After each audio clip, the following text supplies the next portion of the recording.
Bonjour, vous écoutez Des SI et des Hommes, le podcast créé par Stratégie pour parler numérique, informatique, digitalisation, entrepreneuriat et bien d'autres sujets. Vous allez découvrir des conseils, des bonnes pratiques, des concepts clés à travers le témoignage de notre invité. Bonjour à toutes et tous, ravi de vous retrouver pour ce nouvel épisode de Des SI et des Hommes. En ce mois d'octobre, qui est le mois de la cybersécurité, j'ai voulu vous faire découvrir un métier qui est pour moi un métier d'avenir, dans un domaine où nous manquons cruellement de compétences, mais nous aurons l'occasion d'en parler avec notre invité. Nous avons tous l'image de ce pirate, du hacker avec sa capuche, tourné de dos, assis sur sa chaise devant son écran, avec des lignes de code de partout, sur un fond noir, le truc très dark. Je peux vous dire que mon invité n'est pas du tout comme ça, il n'a pas du tout ce look, bien au contraire. Et pour vous faire découvrir ce monde, ce métier, voire peut-être même sa passion, j'ai le plaisir d'accueillir Romain Fournel, de la société Artesys. Bonjour Romain. Bonjour Nicolas. Merci d'avoir accepté mon invitation à participer à cet épisode de DSI et des Hommes. Merci à toi pour l'invitation. Avant de commencer, j'aurais aimé que tu nous fasses une petite présentation de toi, mais comme si on se rencontrait en soirée. D'accord. Et que tu souhaites nous expliquer ton métier et ton parcours de la manière la plus simple possible. D'accord. Donc j'ai 27 ans. Je suis passionné par l'informatique depuis tout petit. C'est vraiment quelque chose qui m'a attiré dès que mes parents ont acheté leur premier ordinateur. Ensuite, durant mon parcours, je me suis intéressé un petit peu à la sécurité informatique. C'est quelque chose que j'ai découvert après le bac. Mmh. Et ça a été chez moi vraiment une révélation, dans le sens où ça m'a passionné. J'ai commencé à bidouiller un petit peu sur internet, sur des forums, pour trouver des informations, et c'est vraiment quelque chose qui m'a attiré, et j'ai vraiment voulu poursuivre là-dedans pour en faire mon métier. D'accord. Par rapport à ce que tu dis, donc toi, c'est quoi ton premier souvenir d'informatique? Tu nous as parlé du PC de tes parents quand ils l'ont acheté, mais c'est quoi ton premier souvenir d'informatique? Mon premier souvenir d'informatique, je dirais que c'est un jeu quand on chargeait sur une carte. Alors c'est très très vieux. J'ai des souvenirs assez petit, mais je me souviens de charger ces jeux sur le PC, sur des cartes qu'on s'échangeait avec des amis pour avoir les derniers jeux, et discuter de ça à l'école. Ok, c'est cartes, c'est disquettes, exactement. Ouais. C'était marrant, et puis c'est vrai que t'es une génération un peu plus jeune que moi, donc t'es forcément un peu plus né que moi dans l'informatique, mais t'as connu les vrais débuts de l'informatique, vrais débuts de l'internet aussi, plus jeune. Et moi vraiment là on va essayer de rentrer un petit peu vraiment dans ton monde, on va dire, on va vraiment rentrer dans ton monde, on va pénétrer dans ton monde, comme on dirait, pour faire un petit peu le jeu de mots. Moi j'ai trouvé une stat là qui avait été fait par le rapport X-Force Threat Intelligence Index en 2020, donc de IBM. Il y a 60% des cyberattaques qui exploitent soit des données d'identification volées, soit des vulnérabilités logicielles connues. Et entre 2018 et 2019, ce rapport nous dit aussi que les données exposées et signalées ont augmenté de 200%. Donc forcément, c'est là où toi tu vas rentrer en jeu, parce que l'objectif c'est de déceler des vulnérabilités. Tout à fait. On parle de pentest, donc ce mot-là on entend parler de partout, mais c'est quoi le pentest? C'est quoi? Comment tu peux nous le définir? Déjà le pentest en soi, c'est un mot anglais, et c'est une abréviation de pénétration testing, ce qui signifie test d'intrusion en anglais. Le but du test d'intrusion, donc, c'est de se mettre à la place d'un attaquant et d'essayer d'identifier des potentielles failles de sécurité, donc sur un périmètre donné, sur un serveur qui est exposé sur internet, sur un site internet, sur un réseau en interne, lorsqu'on a la main sur un poste en interne. Donc c'est vraiment d'identifier ces potentielles failles de sécurité qui pourraient être utilisées par un attaquant pour compromettre le réseau ou l'entreprise dans sa globalité, ou voler des données afin de les revendre sur internet. Les différents types de menaces et les différents impacts sont multiples. Ça dépend aussi un petit peu de la cible et du domaine d'activité de l'entreprise, mais le but est vraiment de causer du tort à l'entreprise, donc soit de s'installer et de voler régulièrement des données, si ces données sont critiques, comme dans le domaine médical, ou quand on parle de données au niveau patient. ou alors de détruire carrément la structure informatique d'une entreprise pour demander de l'argent, pour les inciter à payer et financer d'autres mouvements de piratage. Donc toi, ouais, le pentest, t'es comme un hacker. C'est comme un pirate. Exactement. Le but du pentest, c'est vraiment de se positionner comme un attaquant, comme si une personne malveillante voudrait, du coup, causer du tort à l'entreprise. On va vraiment utiliser les mêmes outils, les mêmes techniques d'attaque qui seraient réalisées par des groupes ou par un attaquant isolé. Et faire un pentest pour une entreprise, parce que c'est réservé aux entreprises, c'est les objectifs pour une entreprise, ça peut être quoi? Ça peut être pourquoi une entreprise va venir vers toi pour dire voilà, je veux un pentest. Il y a différentes raisons. La première, c'est vraiment de se dire, étant donné un petit peu l'actualité, de se dire, les entreprises viennent de plus en plus vers nous pour nous dire, on aimerait bien savoir notre niveau de sécurité, savoir ce qu'il est possible de faire si une personne qui est localisée aux États-Unis ou en Chine, ce qu'elle peut faire sur notre réseau, si elle peut s'introduire sur notre réseau et causer du tort à notre entreprise.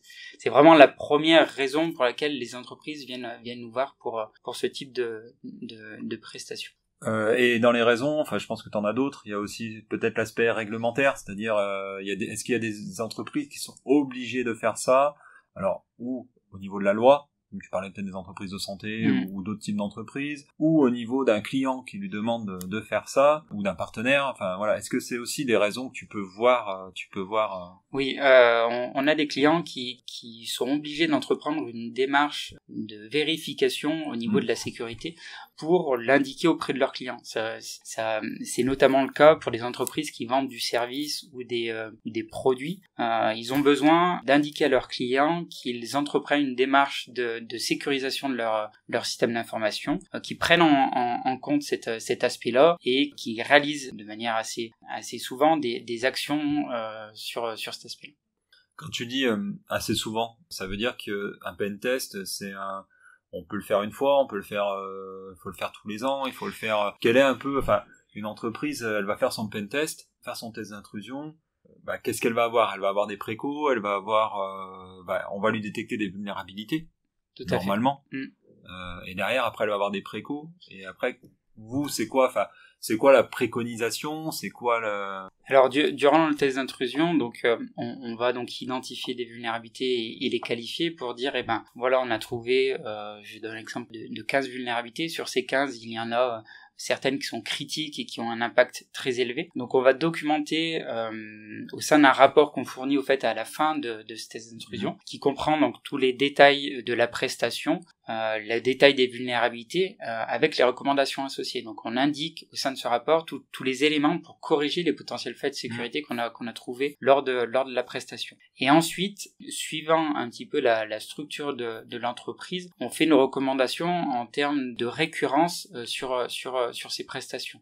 Il faut savoir que quotidiennement des nouvelles vulnérabilités sont découvertes par des chercheurs, que ce soit des chercheurs éthiques ou alors par des attaquants. Nous on fait une veille très importante sur les techniques d'attaque qui sont utilisées, que ce soit par des chercheurs ou par des attaquants malveillants. Nous ensuite on les intègre dans notre méthodologie, on les teste et on les utilise quand elles sont convaincantes. On les utilise lors de nos prestations. Donc, c'est intéressant. Généralement, on préconise de faire un test d'intrusion par an, pour tester l'évolution d'un point de vue sécurité sur l'entreprise, tester les nouvelles techniques d'attaque et aussi tester le logiciel qui n'était pas vulnérable l'année d'avant, qui peut l'être l'année d'après. Car un chercheur peut être trouvé une vulnérabilité sur un logiciel qui est présent au sein de l'entreprise. Ça c'est hyper important ce que tu dis, parce que faut bien comprendre, voilà, il y a des vulnérabilités qui existent et qui arrivent tous les jours. Tous les jours, il y a des alertes. Enfin, oui, on peut le dire. Tous les jours, il y a des alertes. Tous les jours, il y a quelqu'un qui a trouvé une nouvelle faille dans un logiciel, dans un matériel, parce que aussi il y a le côté matériel. Je sais que dans les pentests, on va aussi regarder les failles qu'il peut y avoir dans des objets connectés. Et objets connectés comme une imprimante. Je sais par exemple l'imprimante est quand même une source de failles assez importante, parce que souvent les mots de passe sont ceux par défaut. Oui. Ouais, ceux par défaut, donc tout le monde peut les retrouver assez facilement. Et mais ouais, c'est quelque chose où tout le temps il y a des nouvelles failles, donc tout le temps votre système, ok, il est peut-être bon jour J, mais peut-être qu'un mois après il l'est plus. Donc vous avez aussi cette force de suivre toutes les vulnérabilités, parce que je pense que c'est un travail de veille assez conséquent, parce qu'on voit, on a des diffusions de la face cachée, enfin de la face visible de l'iceberg, mais il y a tout plein de choses, du matériel, du logiciel interne du matériel, du BIOS, des choses comme ça. Et ça, c'est quelque chose qui doit vous prendre quand même beaucoup de temps. Oui, on a du temps, je dirais tous les jours, qui est alloué à cette veille. On essaye de se prendre à peu près 1 heure par jour pour effectuer une veille, et il y a un partage par la suite. Ce qu'il faut savoir dans la sécurité informatique, ça comprend une communauté qui est énorme, qui est très active et qui est vraiment portée sur le partage de compétences, de connaissances. Et c'est ça qui fait un petit peu la force de ce domaine-là. C'est vraiment le partage. Et ça permet qu'une personne qui a découvert une faille de sécurité, ou alors qui a lu un article là-dessus, de le partager. Nous, c'est ce qu'on fait au sein d'Artesys. On prévoit des temps de partage pour présenter des articles que l'un de nos auditeurs. Donc finalement, le stéréotype du hacker, du geek, parce que il y a aussi ce mot qui va être derrière tout seul. Enfin, là, tu me dis que finalement il est faux. C'est une vraie communauté. Oui. Elles se trouvent comment, les communautés? C'est via le web, via des échanges. Donc toi, t'as déjà ta communauté au sein de ton entreprise, mais après t'as aussi la communauté extérieure. Je suppose que t'es dans des forums peut-être, ou dans des groupes, je sais pas. Oui, c'est au fait la communauté se crée aussi beaucoup sur internet et sur des salons. Je reviens un petit peu sur mon parcours. La sécurité informatique, surtout le pen test en soi, est un domaine assez nouveau. Et du coup, il y a très très peu de formation dans ce domaine-là. Et c'est par la participation à des événements, que ce soit en ligne ou sur place, qui vont permettre au fait de créer ce réseau et d'intégrer une communauté dans ce domaine-là. Donc il y a vraiment différents axes, mais c'est principalement sur Internet, donc sur des forums, sur des messageries type Discord ou autres, et sur Twitter. D'accord. Donc voilà, il y a vraiment beaucoup de plateformes pour échanger. Ouais, et puis ça serait peut-être intéressant, si tu pourrais me donner deux trois peut-être endroits ou ce compte Twitter à suivre. Je les mettrai aussi en lien pour que des gens qui veulent un peu suivre ces choses-là. Mais c'est vrai que ça, c'était une question déjà sur la partie formation, mais déjà la première, comment tu appelles ton métier? Est-ce que c'est pentester? Est-ce que c'est chercheur? Enfin, je sais pas comment tu appellerais. Si t'avais un nom, une fiche de poste, voilà, qu'est-ce que ça serait ton métier? Comment tu l'appellerais? Et au fait, il y a beaucoup de noms qui sont utilisés, parce qu'un pentester est à la fois un chercheur aussi en sécurité. Des fois, on va réaliser des tests d'intrusion sur des logiciels et on va découvrir des nouvelles failles, donc on va les remonter aussi à l'éditeur pour qu'il les corrige. Donc il y a à la fois cette notion de chercheur et du bon côté, bien sûr. Donc c'est assez compliqué, mais je dirais que c'est vraiment pentester. Après le mot est assez fort, il fait parfois peur. Donc voilà, le terme un peu plus générique, ça serait consultant en sécurité ou auditeur. Déjà le terme français fait un peu moins oui, même auditeur fait toujours un peu peur. Ouais. Moi on va l'appeler un peu hacker éthique, parce que je trouve que c'est sympa, parce que il y a une certaine éthique derrière. Et pour devenir un hacker éthique, moi je donne des cours dans différentes structures, des écoles d'ingénieurs. Souvent j'ai remarqué que le pentester, le hacker éthique est issu d'écoles d'ingénieurs ou de diplômes assez bac+5 ou voire un peu moins, mais je trouve qu'il y a peu de programmes dédiés à la cybersécurité. C'est en train de changer, on voit émerger certaines choses. C'est aussi une volonté du plan Macron qu'il a annoncé en février, de donner un peu, que la France soit the place to be en cybersécurité. Mais il nous faut des compétences, on en a peu.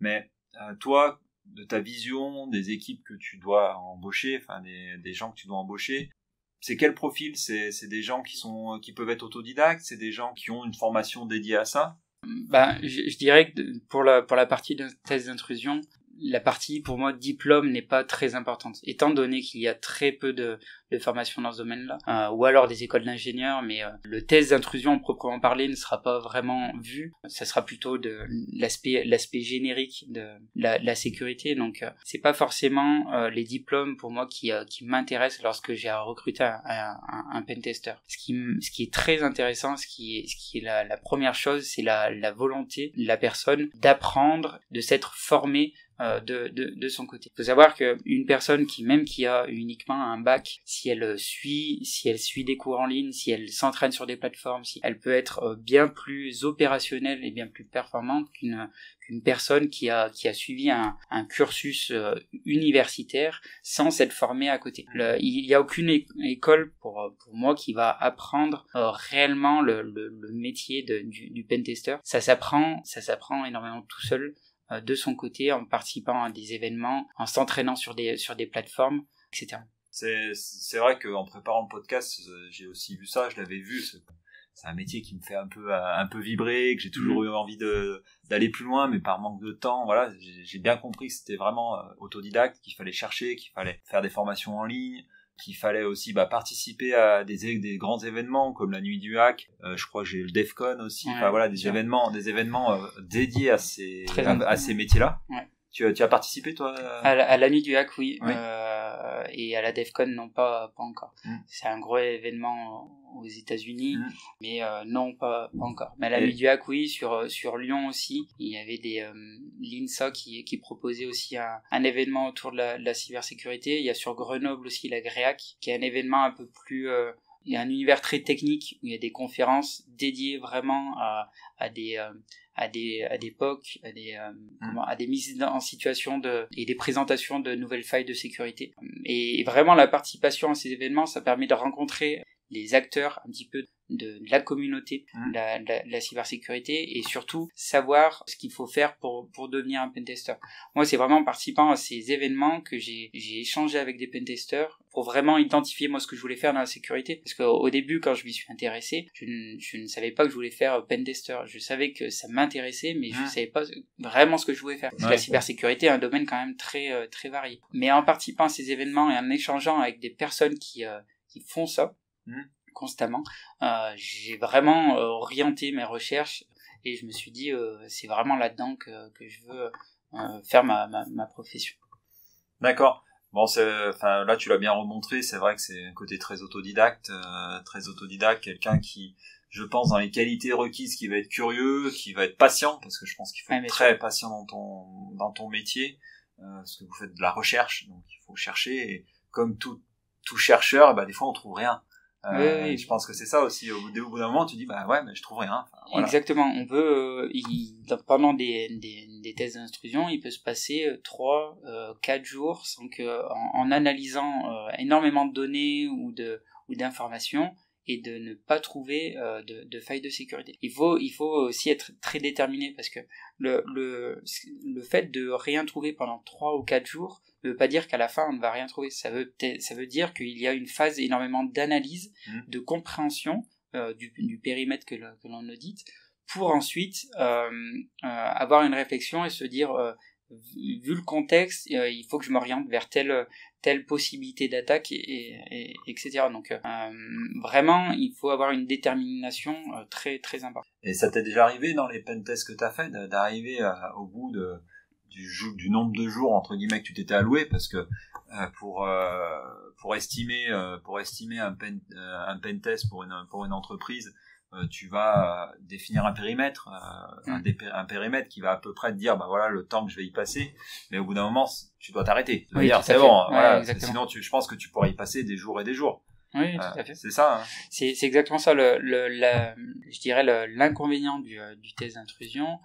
C'est cette restriction au niveau du temps, et pendant ce temps il faut essayer de couvrir un maximum de choses, donc tester un maximum de de techniques d'attaque. Donc oui, c'est un petit peu ça qu'il faut garder en tête lorsqu'on fait un test d'intrusion, c'est de se dire j'identifie une vulnérabilité, j'ai 5 jours pour faire le test d'intrusion, il faut pas que je passe 5 jours à essayer de l'exploiter et d'essayer d'obtenir quelque chose. Si je n'y arrive pas, il faut que je passe à autre chose pour essayer d'autres vecteurs d'attaque. Et une fois que j'ai couvert l'intégralité, la totalité des vecteurs d'attaque possibles, là je reviens à essayer de faire du spécifique et de rendre très personnalisé l'exploitation de la vulnérabilité. Enfin, c'est le cas, je sais, pour les hackers, le hacker malveillant, lui, il va pas passer du temps. S'il y arrive pas, il passe à autre chose, il va trouver quelqu'un d'autre. Son objectif, c'est de rentrer le plus rapidement possible dans une entreprise ou sur un compte. Enfin voilà.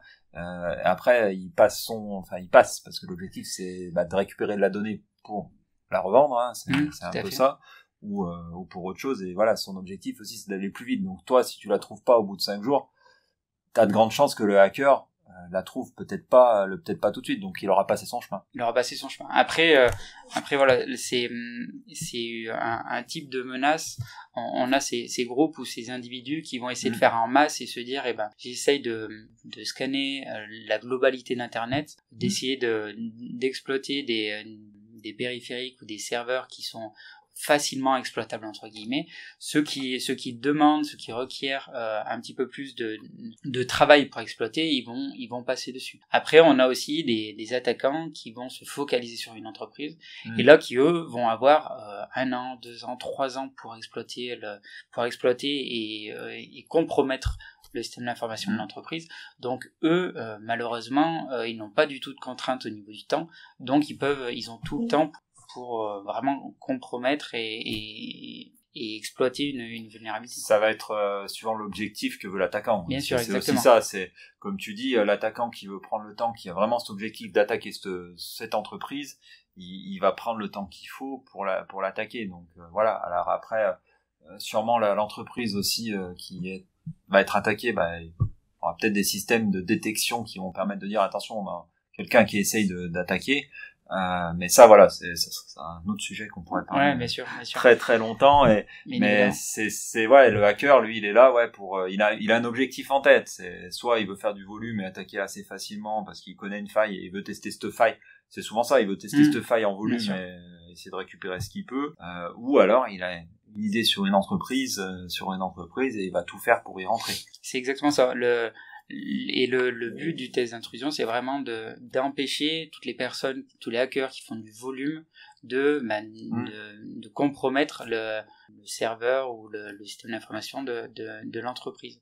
C'est vraiment ça le but, parce que on a des équipements qui sont connectés à Internet et donc on fait aussi cette phase d'analyse et on se rend compte que dès qu'une nouvelle vulnérabilité est publiée, donc est disponible publiquement, il y a une vague de tentatives par la suite qui est impressionnante. Donc, il y a énormément de bots, comme on appelle ça, donc de robots qui scannent Internet et qui sont dédiés à essayer les nouvelles possibilités d'attaque sur la globalité de l'Internet. Donc c'est vraiment ça aussi le but. Alors en fait, on peut aussi se dire que de toute façon, le gars qui veut faire mal, il arrivera à rentrer au bout d'un moment. S'il veut prendre le temps, il arrivera. Enfin, je pense que ça, tu me rejoins là-dedans. Oui, tout à fait. Il y a tellement de vecteurs et de possibilités que forcément, une personne qui veut, qui est déterminée, il y arrivera toujours. On peut le voir comme il y a énormément aussi de grandes structures qui, au bout d'un moment, se sont fait attaquer. C'est vraiment, ça montre qu'il n'est pas possible de se sécuriser à 100% et de garantir qu'à 100% personne ne pourra rentrer. C'est impossible, mais le but est de tendre le plus vers ces 100%. C'est vrai que c'est ce que je sensibilise beaucoup, moi, les auditeurs ou mes clients ou nos clients, c'est que la sécurité à 100%, ça n'existe pas. Enfin, la personne qui vous la vend, pour moi c'est un charlatan parce que c'est impossible. Oui, totalement. Voilà. Vous pouvez le remettre dehors, c'est totalement impossible. C'est vrai que pour en avoir beaucoup discuté avec toi, c'est des choses on combat ça, ça arrivera. Moi je suis plutôt en ce moment à dire à mes clients, ça va vous arriver. Vous allez avoir quelque chose, on sait pas quand. Donc on va aussi essayer d'anticiper, de prévenir, d'anticiper aussi les modes de réaction, Bien sûr. Comment on va réagir face à un virus CryptoLocker, etc. Voilà, on va plutôt essayer d'anticiper ça, de faire beaucoup de sensibilisation. Ça, on le sait, hein, c'est aussi, il y a toujours le côté humain. On y reviendra après parce qu'il y a des pentests qui vont aussi jouer sur ce côté humain. Et, mais pour moi, c'est clair que ça peut arriver à n'importe qui, n'importe quand, et ça va arriver. Même si c'est un petit truc, et voilà. Ouais, non, mais je te rejoins tout à fait là-dessus. Ce qu'il faut se dire, c'est que ça va arriver dans tous les cas. La question, c'est quand et surtout comment. Et le but, au fait, c'est vraiment de se dire, ok, ça va m'arriver, et tout ce que je vais mettre en place d'un point de vue sécurité, ça va permettre de réduire un maximum l'impact que ça va avoir sur l'entreprise. Et que si j'ai pas mis des actions avant, si j'ai pas anticipé, l'attaque pourrait causer l'indisponibilité de toute l'informatique pendant une durée très importante. Et si on anticipe et si on met en place des actions, que ce soit pour résoudre l'incident, pour vraiment réagir, ou pour empêcher que l'attaquant se propage sur l'intégralité du réseau, ça permet de répondre et de remettre rapidement le service en marche, et donc de perdre un minimum d'argent. Pour moi, ça me fait penser à une question. Forcément, tu as une réflexion qu'on peut entendre de tous nos clients, prospects ou tout le monde. C'est que la sécurité, ça coûte cher. Un pentest, ça peut paraître cher. Parce que je dis bien ça peut paraître. Parce que après, c'est toute une question du valeur qu'on va donner à cet audit, à ce positionnement de notre système d'information en termes de sécurité. Je pense qu'on a la même réponse un petit peu à tout ça, c'est ok, ça coûte cher, mais ça vous empêche de perdre trop d'argent. Et ce que tu viens de dire est hyper important. Je pense que beaucoup de gens ne se rendent pas compte de la valeur que peuvent avoir leurs données, déjà, et aussi de la valeur que peut avoir une perte de disponibilité de leur système d'information. Bien sûr. Parce qu'une attaque, ça peut être, on arrête. C'est arrêté. La prod est arrêtée, on peut plus rien vendre, on peut plus rien faire, parce qu'il faut reconstruire le système d'information. Donc ça, je pense que les gens ne s'en rendent pas compte encore, et que peut-être qu'un audit, un pentest qui va être entre 5 000 et 15 000 euros, mais en face, en une heure, tu perds 100 000 euros. Voilà. Ouais, c'est sûr. Il faut avoir cette réflexion aussi par la suite. On a tous entendu parler d'entreprises qui ont malheureusement mis la clé sous la porte parce qu'ils ont eu un rançon logiciel, et que du coup, ils n'ont pas réussi à remonter, ou ils n'avaient pas de sauvegarde, ou remonter des sauvegardes, et que du coup, l'entreprise ne pouvait plus produire. Le but est vraiment de se dire, d'accord, ça peut paraître un coût élevé, mais ça empêche réellement de perdre énormément d'argent. C'est un peu le même système qu'une assurance. Oui. Une assurance, quand on en a une, ça nous rapporte rien sur le moment. Mais le jour où on a un problème, ça nous permet de diminuer énormément les frais et les actions à faire par la suite. Puis, donc t'as le coût direct, on va dire, du pentest qui va être là, mais t'as aussi le coût des actions derrière. Et j'ai pu remarquer assez régulièrement que le coût des actions, c'est pas grand chose. C'est peut-être des fois un paramètre qui est mal mis dans un logiciel, ou dans un système d'exploitation, ou sur un serveur. Et des fois, c'est rien. Ah oui, il y a certaines techniques d'attaque qui sont présentes, qui peuvent être exploitées, parce qu'il y a un paramètre que la valeur est à 0 au lieu d'être à 1, ou c'est vraiment il faut pas voir ça comme un frein et se dire ok, quand ils auront identifié des vulnérabilités, quand les auditeurs viendront et auront identifié des vulnérabilités, ça va nous prendre énormément de temps pour résoudre. Non, ce n'est pas forcément le cas. Ça c'est pour moi c'est hyper important, et je l'ai remarqué. Et puis après, il y a aussi, c'est une notion de risque. Toi, tu vas proposer, tu vas dire ça, c'est critique, etc. Mais après, c'est au dirigeant d'entreprise de mesurer son risque par rapport à ses enjeux. C'est à lui de se positionner. C'est pas toi qui va dire, il faut absolument que vous le fassiez. C'est à lui de se dire, je prends le risque, qu'il fasse sa vraie gestion des risques. Toi, tu vas mettre des risques en face, et c'est au dirigeant d'entreprise de se dire, oui, par rapport à nous, mon métier, etc., moi, ce risque, je peux l'accepter. Il faut que je le réduise, ou voilà. Tu vas apporter une analyse, ben après c'est à eux d'en faire ce qu'ils en veulent, quoi. De faire les choix, tout à fait. Nous, on va présenter et indiquer les impacts et même prioriser un petit peu les mesures à mettre en place. Mais il y a une phase de réflexion par la suite qui doit être faite par le dirigeant d'entreprise ou le responsable informatique, de se dire, ça, étant donné l'impact et étant donné la ressource, que ce soit financière ou humaine, qui doit être mis en place pour résoudre cette vulnérabilité, j'accepte le risque, je ne mets pas cette ressource en place. Voilà, c'est vraiment une réflexion aussi à faire par la suite. J'ai une question, ce sera une dernière question autour du pentest, c'est moi, concrètement, demain, voilà, tu vas te mettre devant un pentest, comment ça se passe? Qu'est-ce qui se passe? Qu'est-ce que tu vas faire? Quelle est un peu ta journée type quand tu fais un pentest? Alors on va prendre l'exemple d'un pentest quand on le fait en interne. Donc quand on est au sein de l'entreprise, donc on se met à la place d'un attaquant qui aurait pris le contrôle d'un poste d'un utilisateur par différentes méthodes et donc du coup qui est connecté au réseau. Avant que tu attaques, j'aurais une question, je te coupe, excuse-moi, je sais, on entend beaucoup parler de types de pentest, en white box, grey box, black box. Ça, ça va forcément avoir un impact pour toi, pour aussi le type de prestation, parce que le black box, c'est que tu connais rien. Exactement. C'est le black box, c'est de se mettre à la place vraiment d'un attaquant qui tombe sur le site internet, le site marchand d'une entreprise et qui n'a aucune information, réellement aucune information, aucun identifiant de connexion pour se connecter à la plateforme. Vraiment, il tombe dessus et il va essayer de compromettre l'application.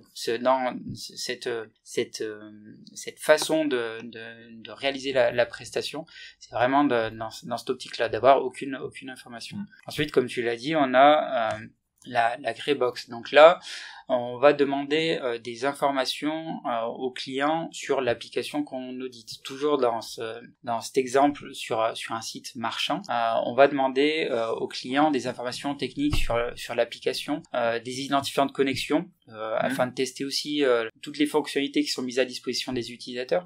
S'il est possible, par exemple, de voler les informations d'autres utilisateurs ou alors de réaliser des actions au nom d'autres utilisateurs. Prends l'exemple, par exemple, d'une commande qui serait passée sur ce site. S'il est possible de passer la commande au nom d'un autre utilisateur, donc d'utiliser ses moyens de paiement et de commander un produit. Donc voilà, ces différents exemples.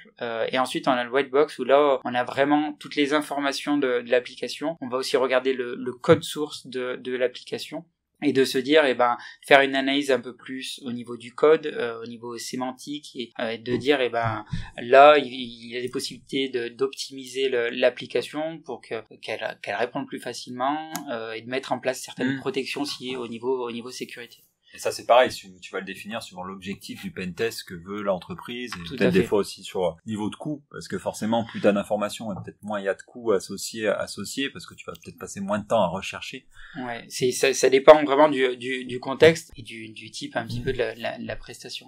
Donc pour revenir au déroulement d'un pentest, donc toi tu vas chercher les infos, tu vas aller faire de la recherche d'infos, et après... Et alors le but, voilà, au début, ce qu'on fait lors d'un test d'intrusion, c'est qu'on récupère un maximum d'informations. C'est une phase un petit peu compliquée parce que le fait de rechercher des informations, ça fait partie vraiment la phase la plus importante du test d'intrusion. Plus on a d'informations, plus on va pouvoir être en capacité de couvrir l'intégralité du périmètre et l'intégralité des possibilités d'attaque qui pourraient être utilisées par un hacker. Donc c'est vraiment une phase très importante qui est réalisée au début. Ensuite, une fois qu'on a toutes ces informations, on va les trier et on va essayer d'identifier rapidement ce qui peut être exploité ou non. Donc on va identifier des logiciels ou des serveurs qui ne sont pas à jour, par exemple, qui donc utilisent des versions obsolètes et qui sont connues par des attaques, et donc du coup qu'on peut utiliser des exploits assez publics pour compromettre l'application. C'est là où tu vas faire le lien avec ce que tu disais sur le travail de veille, de recherche de vulnérabilité.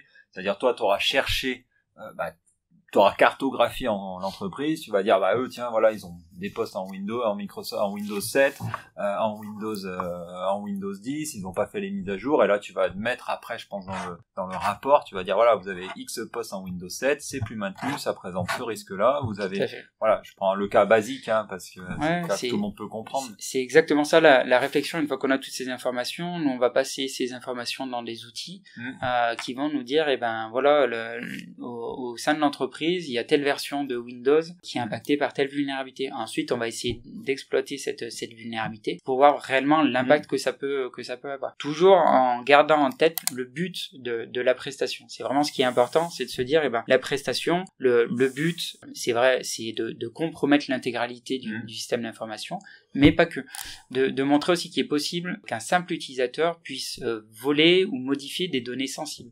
Quand on est dans des entreprises qui produisent ou qui font de la recherche, on va essayer non pas de forcément être administrateur et donc de pouvoir réaliser toutes les actions, mais de démontrer qu'il est possible qu'un simple utilisateur peut aller récupérer des informations sensibles, récupérer les informations RH de l'entreprise, les fiches de salaire de tous les de tous les employés de l'entreprise, récupérer des brevets, etc. C'est vraiment ça aussi le but de la prestation. C'est pas forcément démontrer qu'on peut tout casser entre guillemets, mais démontrer qu'un simple utilisateur il est en capacité de récupérer vraiment beaucoup de données. Facilement des données. Exactement. Ou alors même sans être utilisateur, de dire une simple personne qui s'introduit dans vos locaux, qui se branche à une prise réseau, elle peut récupérer des informations, récupérer toutes les données, les supprimer si elle le souhaite, et repartir et faire ça en une demi-journée et se présenter comme un prestataire. Donc vraiment voilà, l'impact peut être énorme. On essaie de couvrir un peu toutes ces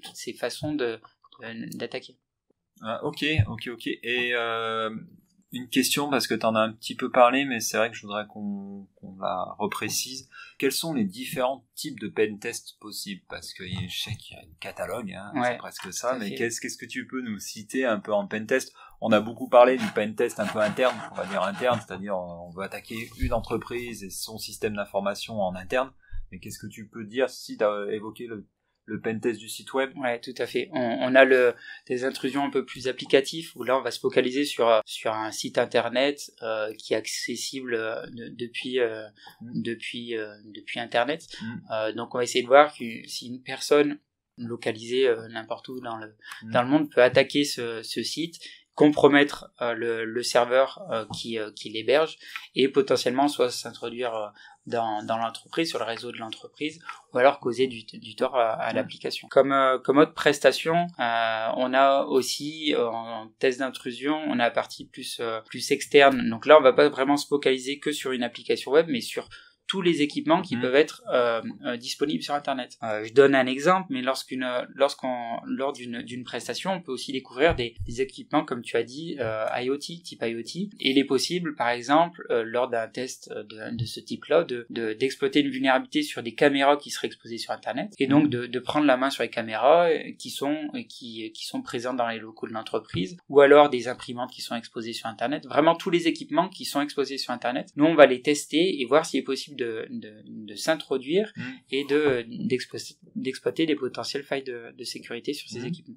Ensuite, sur la partie un peu plus audit, on a l'ingénierie sociale. Donc là, le but, c'est vraiment d'évaluer le niveau de maturité des employés face à ce type de menace. Donc, on va mettre en place un scénario qu'on va jouer au sein de l'entreprise. Donc, le scénario le plus connu, c'est une campagne de phishing. Donc, on va définir ensemble un scénario personnalisé et mettre en place une campagne de phishing pour voir le nombre d'employés qui vont par exemple cliquer sur un lien qui est présent dans un mail, qui les incite à changer un mot de passe. Donc on va déterminer le pourcentage d'utilisateurs qui réalisent cette action, qui vont ensuite renseigner leurs identifiants sur le site malveillant qu'on va héberger. C'est vraiment le but de cette prestation, c'est de montrer, de donner des indicateurs et de dire, pour l'instant, il y a tant de pourcents d'employés qui ont donc cliqué sur le lien et tant de pourcents qui ont renseigné leurs identifiants. Du coup, ça permet de personnaliser un petit peu et d'affiner les campagnes de sensibilisation. Voilà un peu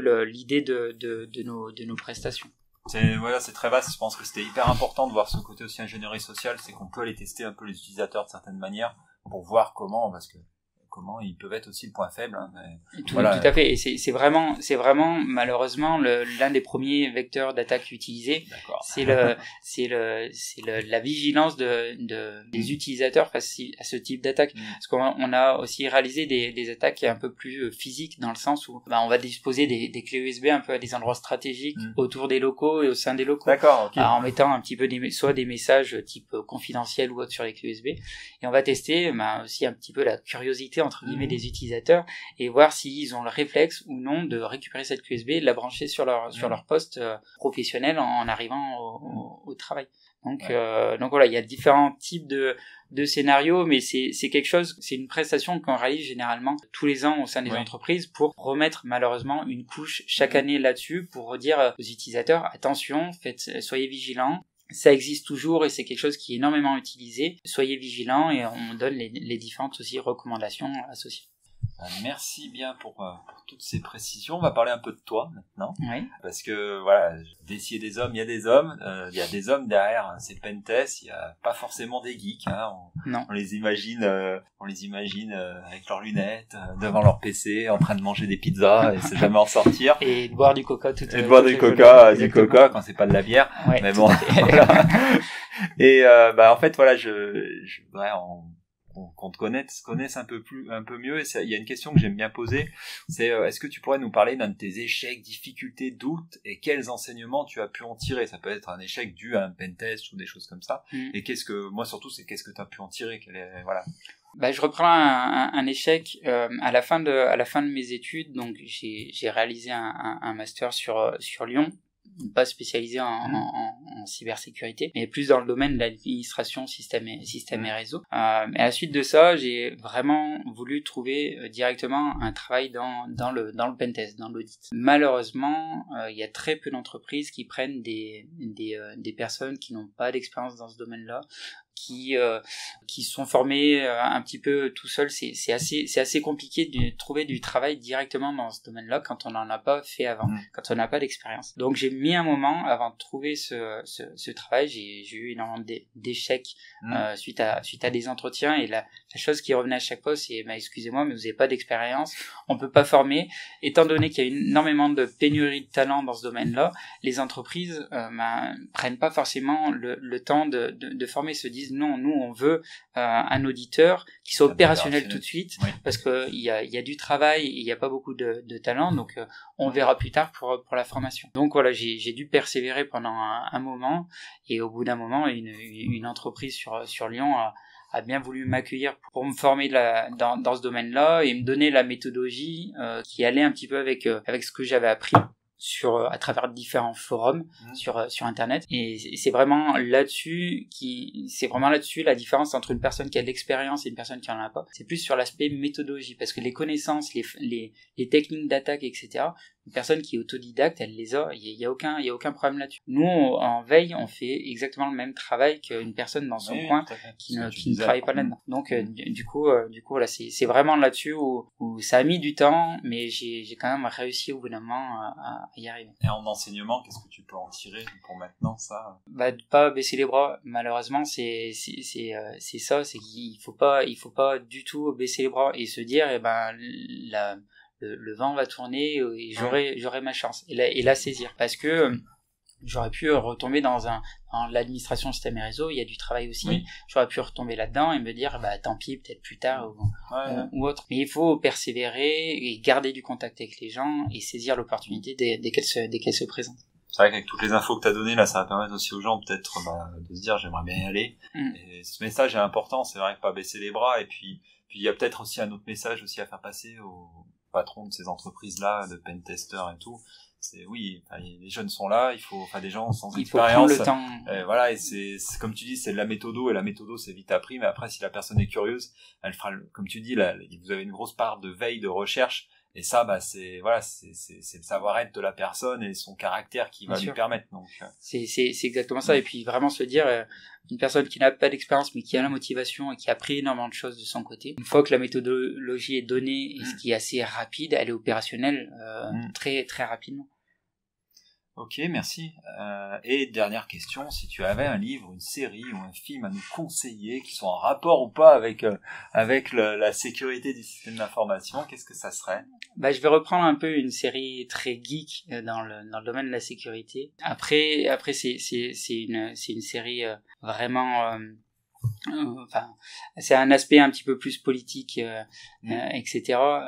Avec Elliot Alderson qui est notamment l'auteur, plutôt le personnage. C'est une série très très geek, mais qui représente très bien le domaine de la sécurité. Malheureusement, avec une capuche dans un garage de son côté, avec beaucoup de lignes de code, mais c'est une série qui représente beaucoup la sécurité et très bien le domaine du pentest. Donc voilà. C'est quoi le nom? En fait, tu as oublié le nom. Ouais. On le remettra, c'est pas grave.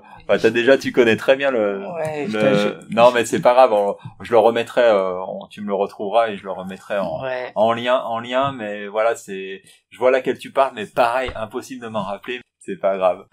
On va conclure parce que on aura pu en parler un petit moment.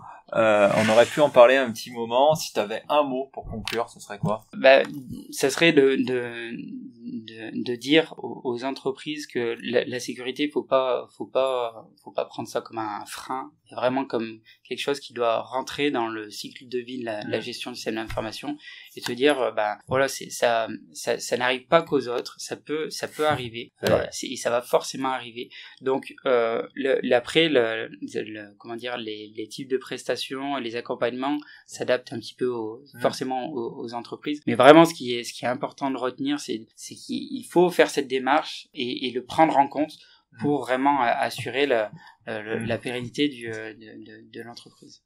Je te rejoins complètement aussi, c'était ma conclusion pour moi aussi. Pour moi c'est un élément indispensable dans une démarche globale de sécurité du système d'information, et qui est en constante évolution. C'est important, ça bouge tout le temps. Donc pour moi c'est vraiment important. Donc je te rejoins complètement.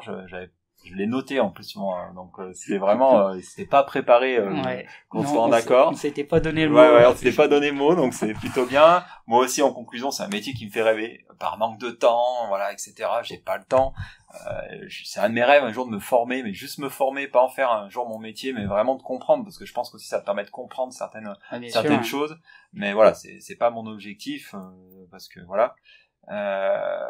On va conclure, donc je vais te remercier d'être là, de partager ce petit moment. Avec plaisir, ça a été une très bonne expérience. Merci à toi. Et merci à nos auditeurs aussi de nous écouter. Vous pouvez retrouver Romain sur réseaux sociaux, le contacter. Je mettrai ses coordonnées sur le LinkedIn, le nom de l'entreprise, pour aussi pour que vous puissiez le retrouver, échanger, peut-être faire des pentests avec lui. Je vous mettrai tous les liens de ce qu'on a pu un peu se dire dans la biographie de l'épisode. Si vous avez des questions à propos de la sécurité du système d'information, n'hésitez pas à nous contacter via les réseaux sociaux, Facebook ou LinkedIn. Abonnez-vous sur votre plateforme d'écoute pour ne pas rater nos prochains épisodes, et suivez-nous sur nos réseaux sociaux. À bientôt sur DSI et des hommes. Au revoir.